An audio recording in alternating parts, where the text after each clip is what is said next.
नमस्कार. मी हवामान अभ्यासक अनिलराज मुलगे, राहणार मुलगेमळा, बार्शी, जिल्हा सोलापूर.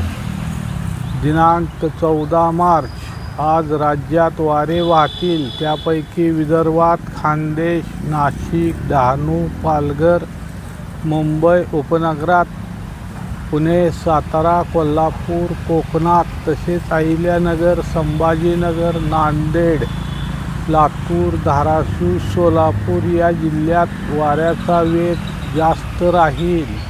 तसेच आज पश्चिम विदर्भातील जिल्ह्यात तसेच जळगाव, धुळे, नाशिक, संभाजीनगर, अहिल्यानगर, पुणे, मुंबई उपनगरात, कोकणात तसेच सातारा, कोल्हापूर, बेळगाव, सांगली, सोलापूर, धाराशिव, लातूर, बीड, नांदेड, चंद्रपूर, यवतमाळ, हिंगोली या दिलेल्या जिल्ह्यात हवामान ढगाळ व सूर्यप्रकाश असे राहील. त्यापैकी मी पूर्वी 5 मार्च रोजी सांगितल्याप्रमाणे आज कोकणात तसेच सातारा, कोल्हापूर, बेळगाव या जिल्ह्यात काही ठिकाणी वादळी वाऱ्यासह ढगाच्या गडगडाटासह हलक्या ते मध्यम पावसाची शक्यता राहील.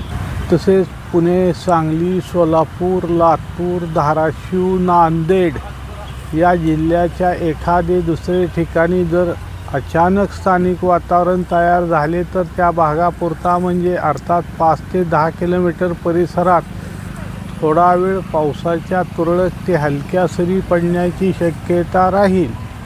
जर स्थानिक वातावरण तयार झाले नाही तर पावसाची शक्यता नाही. तसेच आज लातूर, नांदेड, गडचिरोली, गोंदिया, भंडारा, नागपूर या जिल्ह्यात तापमान 40 ते 42 अंशापर्यंत राहण्याची शक्यता राहील.